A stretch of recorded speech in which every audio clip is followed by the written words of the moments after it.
कैसे हो आप सब। उम्मीद करता हूँ मस्त होगे, मजे में होगे और जम के पढ़ाई कर रहे होगे। तो बच्चों, हम आ गए अपने फिजिक्स के अगले चैप्टर पे जिसका नाम है फ्लूइड मैकेनिक्स। बच्चों, इसमें हम बहुत सारे कॉन्सेप्ट कवर करने वाले हैं। हम देखेंगे कि फ्लूइड कैसे बिहेव करता है, फ्लूइड के अंदर प्रेशर कैसे वेरी होता है, फ्लूइड फोर्स कैसे लगाता है, फ्लूइड जब ट्रैवल करता है, फ्लूइड जब फ्लो करता है तब उसमें प्रेशर वेरिएशन कैसे होता है, उसके वेलोसिटी वेरिएशन कैसे होती है। ये सारे कॉन्सेप्ट जो हम इस चैप्टर में देखने वाले हैं। तो हम शुरुआत करेंगे बेसिक से। तो बेसिक जो पहला जो चीज़ हम इसमें फ्लूइड मैकेनिक्स में शुरू करेंगे वो है प्रेशर। प्रेशर क्या होता है? तो प्रेशर क्या होता है? So pressure is basically defined as force per unit area. It is defined as, ध्यान देना, force per unit area, dash force per unit area. अगर मान लो एफ फोर्स लग रहा है कितने एरिया पे? ए पे। तो एरिया है ए और फोर्स लग रहा है एफ, तो फोर्स पर यूनिट एरिया जो डिफाइंड होगा उसको हम लोग बोलेंगे प्रेशर। ठीक है, पर यूनिट एरिया। इसका ऐसा यूनिट क्या होगा? फोर्स का होता है 1 न्यूटन बाई एरिया का 1 metre square.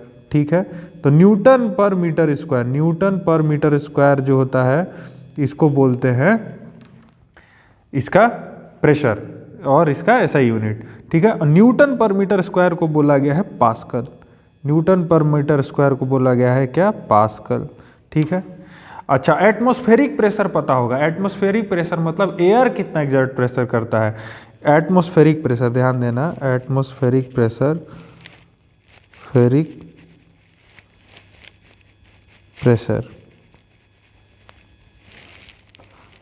It is the amount of pressure exerted by air.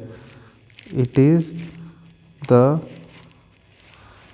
Amount of pressure exerted by air. ठीक है, समझ में आई बात? एयर कितना एक्सर्ट कर रहा है प्रेशर, उसको बोलते हैं 1 ATM में। ATM में मेजर्ड इन ATM। ठीक है, 1, ध्यान देना, 1 पास्कल, या मैं बोलूँगा 1 atmospheric pressure, 1 ATM is equal to 10 to the power 5 pascal. 1 ATM is equal to 10 to the power 5 pascal. बहुत इंपॉर्टेंट रिजल्ट है, ध्यान देना। 1 ATM is equal to 10 to the power 5 pascal. ठीक है, समझ में आई बात? अच्छा, अब देखो, ये हो गया प्रेशर के बारे में चीज़ें। अब दूसरा है हमारा, दूसरा टॉपिक है इसमें density. Density is defined as mass per unit volume.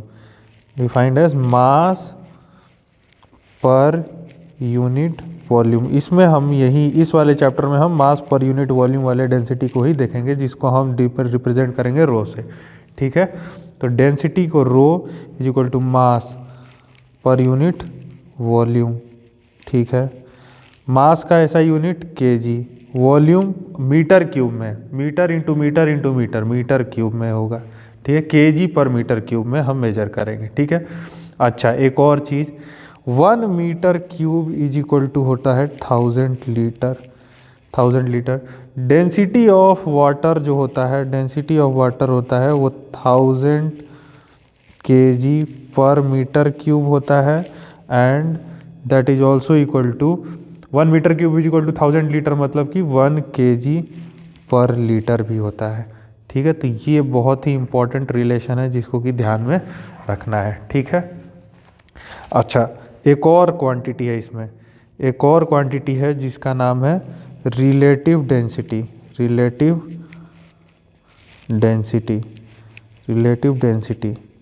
Relative density क्या होता है? और इसको रिलेटिव डेंसिटी को और एक और नाम देते हैं specific gravity.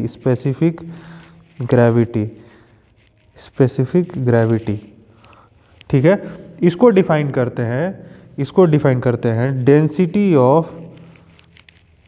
Density of substance जो सब्सटेंस है उसकी density divided by density of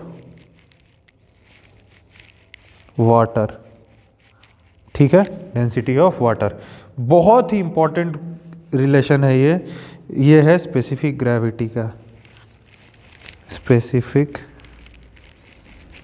gravity बहुत ही इंपॉर्टेंट रिलेशन है, बहुत ज़्यादा। आपको जनरली जो दिया रहेगा वो यही दिया रहेगा, specific gravity of a substance. तो आपको स्पेसिफिक ग्रेविटी दिया रहेगा तो आप डेंसिटी वहाँ से निकाल लोगे। कैसे? डेंसिटी ऑफ सब्सटेंस कैसे होगा? डेंसिटी ऑफ सब्सटेंस को क्या करोगे, इसको इधर से इधर लाके मल्टीप्लाई कर दोगे। Density of water into specific gravity is equal to what? Density of substance. तो उस तरह से आपका डेंसिटी ऑफ सब्सटेंस निकल के आ जाएगा। तो ये है बेसिक जो है हमारा प्रेशर क्या होता है, एटमॉस्फेरिक प्रेशर क्या होता है, डेंसिटी क्या होती है, रिलेटिव डेंसिटी क्या होती है। ये सारा कॉन्सेप्ट जो है मैं बेसिक में देखना था, ठीक है। अब हम देखेंगे pressure variation inside a liquid in a container at rest, ठीक है। Pressure variation inside a liquid in a container at rest. तो मैं एक क्या ले रहा हूँ, ध्यान देना, मैं एक बाउल ले रहा हूँ ऐसा, ठीक है, और एक ऐसा, उसमें मैं ले रहा हूँ एक वाटर ले लिया मैंने उसमें, और ध्यान देना उसमें पूरा ऐसे वाटर है, ऐसे वाटर है, पूरा भरा है, पानी पूरा भरा है, पूरा पानी भरा है। उसका मैंने एक पार्ट कंसिडर किया, ऐसे सिलिंड्रिकल पार्ट कंसिडर किया, ठीक है, ठीक है, सिलिंड्रिकल पार्ट कंसिडर किया। यहाँ पे लग रहा है atmospheric pressure P atmospheric pressure, और इसका एरिया है A, और इसका एरिया भी है A, इसका हाइट है H। अभी हमें देखना है कि हाइट H वेरी करने से कितना हमारा प्रेशर वेरी कर रहा है और प्रेशर कितना आएगा, ये देखना है। तो यहाँ पे सपोज लग रहा है मेरा प्रेशर P, ठीक है, और इसमें इस सिलिंड्रिकल जो हमने कंसिडर किया है सिलिंड्रिकल शेप, उसका मास हमें mg नीचे लगेगा। उसका किधर मास लगेगा? नीचे, वेट mg, ठीक है, नीचे लग रहा है mg, ठीक है। अब देखो ऊपर में कितना लग रहा है, P atmospheric pressure into A, नीचे में कितना लग रहा है, प्रेशर P इंटू A, और नीचे ही mg। तो हम न्यूटन्स लॉज ऑफ मोशन लगाएंगे, यहाँ समेशन ऑफ नेट फोर्स क्या करेंगे, जीरो करेंगे, समेशन ऑफ नेट फोर्स क्या करेंगे, जीरो करेंगे, क्योंकि बॉडी क्या है, एक्सेलरेशन में नहीं है, ठीक है, ठीक है। अब देखो P atmospheric pressure into A नीचे लग रहा है, प्लस mg नीचे लग रहा है, mg नीचे लग रहा है, और is equal to P into A ऊपर लग रहा है, ठीक है। तो P एक दोनों साइड डिवाइड करेंगे, P atmospheric plus mg by A। तो अब देखो P is equal to P atmospheric plus m को क्या लिख रहा हूँ, rho into volume, rho into density into volume लिख सकता हूँ। मास को, डेंसिटी क्या होता है, density is equal to mass by volume होता है सर। तो मास को क्या लिख सकता हूँ, डेंसिटी इंटू वॉल्यूम।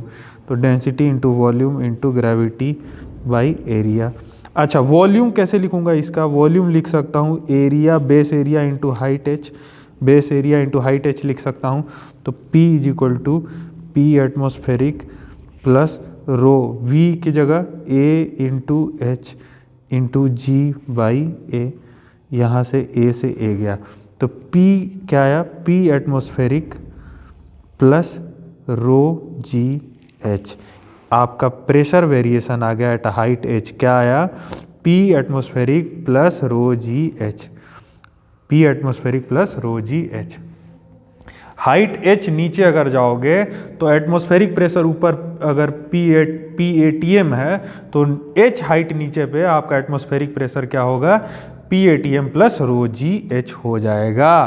तो मतलब कि ये हुआ, मतलब ये भी हुआ, आप ध्यान दो कि in the direction of the gravity pressure increases, in the direction of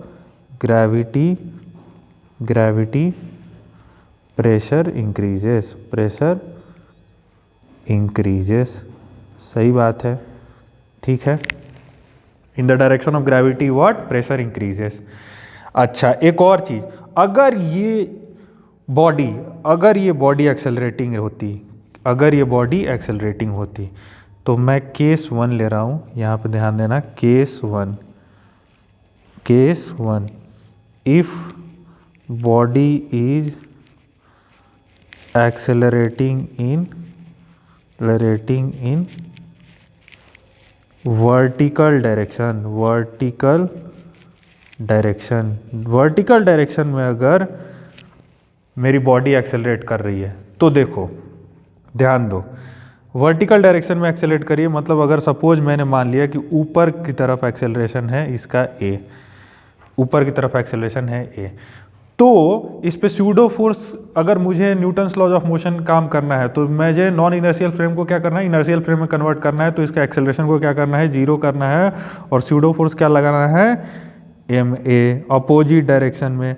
तो नेट फोर्स नीचे के direction M G plus A लगेगा। तो देखो फिर से मैं इसको कर रहा हूँ, तो P atmospheric into A plus M G plus A लगेगा, M G plus M A नीचे की तरफ is equal to P into A. तो हमारे डेरिवेशन में जी की जगह क्या है, ये आया जी इफेक्टिव। तो P इज इक्वल टू आएगा पी एटमोस्फेरिक प्लस रो जी effective into H, P atmospheric plus rho जी इफेक्टिव इंटू एच। समझ में आई बात? रो जी इफेक्टिव क्या है, जी प्लस है, जी माइनस ए कब होगा, जब हमारी बॉडी जो है क्या, नीचे के डायरेक्शन में, नीचे अगर एक्सेलरेट करे तो सूडो फोर्स किधर लगेगा, ऊपर की तरफ लगेगा, ठीक है। तो ध्यान देना, अपवर्ड एक्सेलरेटिंग मैं यहाँ पे लिख रहा हूँ, अपवर्ड, ध्यान देना मैं लिख रहा हूँ upward acceleration G effective is equal to G plus A, downward acceleration G effective is equal to G minus A. क्यों? क्योंकि सूडो फोर्स ऊपर की तरफ लगेगा एम ए, तो नीचे की तरफ नेट फोर्स कितना होगा, m g minus m a, तो जी माइनस ए जो होगा वो जी इफेक्टिव हो जाएगा। ठीक है, समझ में आई बात? अच्छा एक और चीज़ यहाँ से लिख सकते हैं, अगर मेरा डेंसिटी वेरिएबल है, इफ डेंसिटी इज वेरिएबल,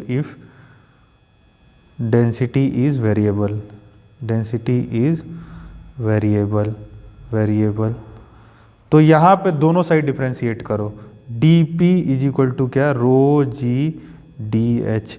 तो मेरा जो चेंज इन प्रेशर होगा वो rho G D H, small D H अगर मैंने वेरी किया तो डी पी जो चेंज आएगा वो आएगा, प्रेशर में जो चेंज आएगा वो रो जी डी एच आएगा।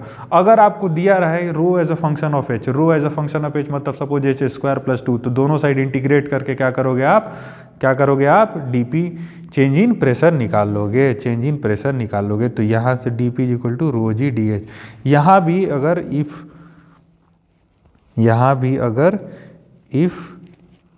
रो इज वेरिएबल है, एच के साथ वेरी कर रहा है, तो d p is equal to rho ji effective into d h हो जाएगा। और आप दोनों साइड इंटीग्रेट करके क्या करोगे, दोनों साइड इंटीग्रेट करके निकाल लोगे कि प्रेशर वेरिएशन कितना आया है। ठीक है, कैसे निकालोगे, सपोज दिया हुआ है जी, सपोज एग्जाम्पल दिया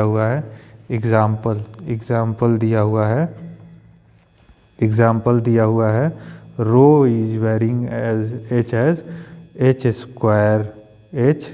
स्क्वायर, ठीक है।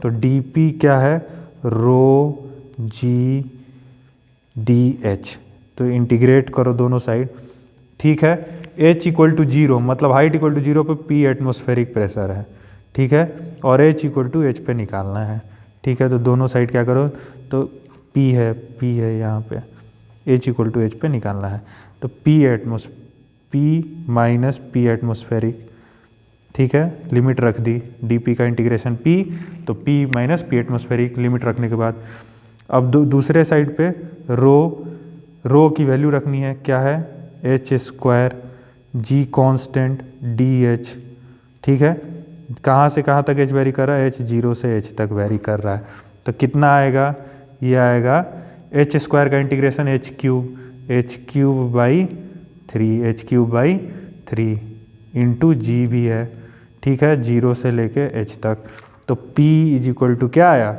P इज इक्वल टू आया P atmospheric pressure plus H limit रखूंगा तो एच क्यूब जी बाई 3, 0 रख दूंगा तो 0 हो जाएगा, plus h cube g by 3 आ गया।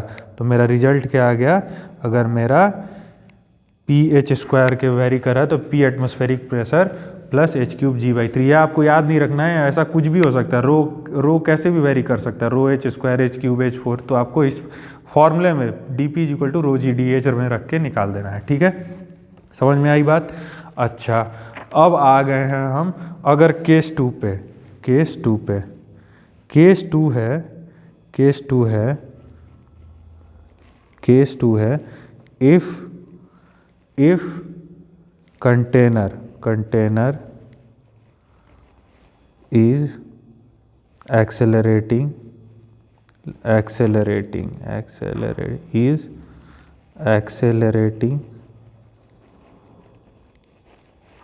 in horizontal direction, अगर horizontal direction में एक्सेलरेट कर रहा है तब कैसे मेरा प्रेशर वेरी करेगा, horizontal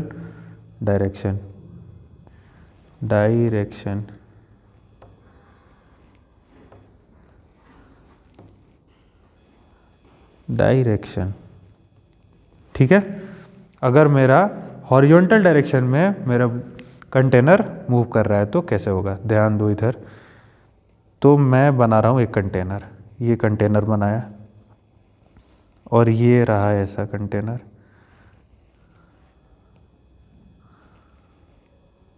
और ये बना दिया, ठीक है, ये रहा मेरा कंटेनर। अब इस कंटेनर में वाटर है, क्या है, लिक्विड वाटर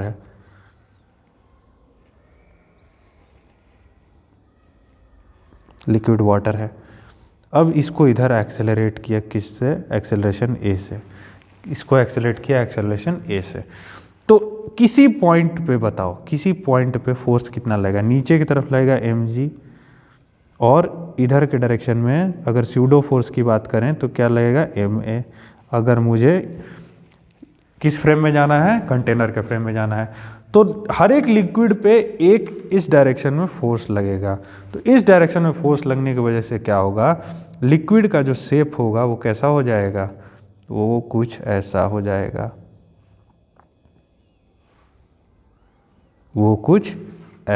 जाएगा, ध्यान देना, वो कुछ ऐसा हो जाएगा, ठीक है, वो कुछ ऐसा हो जाएगा,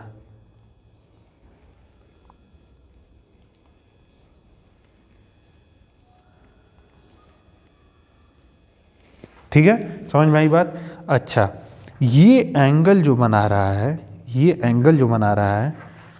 एंगल जो हॉरिजॉन्टल के साथ बना रहा है वो कितना बना रहा है, ये हमें निकालना है।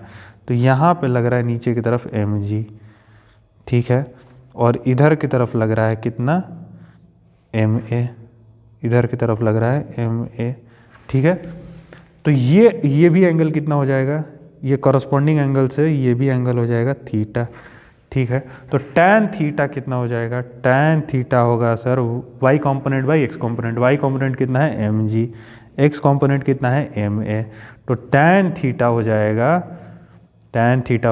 g by a, tan theta हो जाएगा g by a, tan theta हो जाएगा g बाई a, ठीक है, ये चीज़ हो जाएगा। लेकिन ध्यान दो, ये वाला जो डेरिवेशन है, ये जो डेरिवेशन हमने किया अभी है, ये वाला जो डेरिवेशन हमने किया, ये मैक्सिमम लोग ऐसे करते हैं और ये गलत है। tan theta is equal to y by x लिख देते हैं, ये डेरिवेशन गलत है। ये मैंने इसलिए किया क्योंकि लोगों को, स्टूडेंट्स को, बच्चों को समझ में आया कि ये डेरिवेशन ऐसे करते हैं वो गलत है। क्या है कि आपका जो लिक्विड है एक्चुअली में लिक्विड जो है वो इस डायरेक्शन में कोई मोशन नहीं कर रहा है, इस डायरेक्शन में कोई मोशन नहीं कर रहा है। तो mg का कंपोनेंट देखो, ध्यान दो, ध्यान देना, ma का कंपोनेंट इस डायरेक्शन में कितना हो जाएगा, ma cos theta, ma cos theta, ठीक है, थीटा है, ये 90 है, तो ये कितना हो जाएगा 90 माइनस थीटा, 90 माइनस थीटा हो जाएगा। तो ये इधर के डायरेक्शन में mg cos 90 माइनस थीटा होगा कंपोनेंट, तो mg sin थीटा हो जाएगा। cos 90 माइनस थीटा क्या होता है, sin थीटा। तो इस डायरेक्शन में कोई मोशन नहीं है, तो समेशन ऑफ नेट फोर्स 0 होगा। तो ma cos theta is equal to क्या होगा, mg sin थीटा होगा, mg sin थीटा होगा। तो यहाँ से m से m गया और tan थीटा आया a by g, tan theta क्या आया a बाई जी। तो आपका जो tan थीटा का रिलेशन आ गया वो आ गया a बाई जी, और यही जो है करेक्ट रिलेशन है, ठीक है। ये जो है ऊपर वाला जो मैंने किया ये गलत है, y बाई एक्स आप कर ही नहीं सकते। क्यों? क्योंकि आप tan theta is equal to y by x तब करोगे जब आपको net force in x direction और net force in y direction आपको पता हो। आपको net force in y direction पता ही नहीं है, ठीक है। आपको net force in x direction तो पता है, लेकिन net force in y direction mg ही नहीं लग रहा है, और भी सारे फोर्सेस लग रहे हैं, ठीक है। तो आप वैसे नहीं करोगे, आपको क्या करना है कि जिस डायरेक्शन में मोशन नहीं हो रहा है उस डायरेक्शन में नेट फोर्स 0 करना है, ठीक है। एक पॉइंट ये हो गया। अब प्रेशर कैसे वेरी करेगा? अगर मैं यहाँ पे कंटेनर में ध्यान देना, कंटेनर में अगर ऐसा एक सिलेंड्रिकल ले लूँ सरफेस, तो प्रेशर कैसे वेरी करेगा? तो अगर मैं यहाँ का प्रेशर बोल रहा हूँ, इस पॉइंट का प्रेशर बोल रहा हूँ, प्रेशर P, और यहाँ पे प्रेशर बोल रहा हूँ प्रेशर PQ, ठीक है। तो प्रेशर वेरी कैसे करेगा? तो यहाँ पे बताओ, pressure P into area force लगेगा, यहाँ पे pressure Q into area force लगेगा, और इस डायरेक्शन में एक फोर्स है M है, बस सही बात है। नेट फोर्स 0 करेंगे तो प्रेशर P इंटू A, ठीक है, इस डायरेक्शन में बस एक ही फोर्स लग रहा है, is equal to pressure Q into A plus M A जो स्यूडो फोर्स लग रहा है। एक्स डायरेक्शन में नेट फोर्स 0 किया, summation of net force in x direction 0 किया है, बस इसके अलावा और कुछ भी नहीं किया है, ठीक है। तो pressure P is equal to pressure Q plus MA by A, ठीक है। A is what, area, A is what, acceleration, ठीक है, और small capital A is what, area. ध्यान देना, pressure P at point P is equal to pressure at point Q plus M को क्या लिखूंगा, रो इंटू वॉल्यूम को क्या लिखूंगा, area into H, into A by A। ये है हाइट H ना बोल के मैं इसको L बोलूँगा, ध्यान देना, हाइट H ना बोल के मैं इसको बस L बोल रहा हूँ। ये लेंथ को मैं बोल रहा हूँ L, तो वॉल्यूम क्या होगा, एरिया इंटू लेंथ L, ठीक है। ये A से A गया, तो pressure at point P is equal to pressure at point Q plus rho a l, और यही आता है मेरा pressure variation in liquid when liquid is translating in horizontal direction with acceleration A। समझ में आई बात? तो प्रेशर एट पॉइंट P, देखना कि एक्सेलरेशन के अपोजिट डायरेक्शन में क्या है, इधर प्रेशर बढ़ रहा है, एक्सेलरेशन के अपोजिट डायरेक्शन में प्रेशर बढ़ रहा है। तो नोट करके लिखेंगे pressure increases in opposite direction of acceleration. समझ में आई बात? तो प्रेशर जो है अपोजिट डायरेक्शन ऑफ एक्सेलरेशन में बढ़ता है।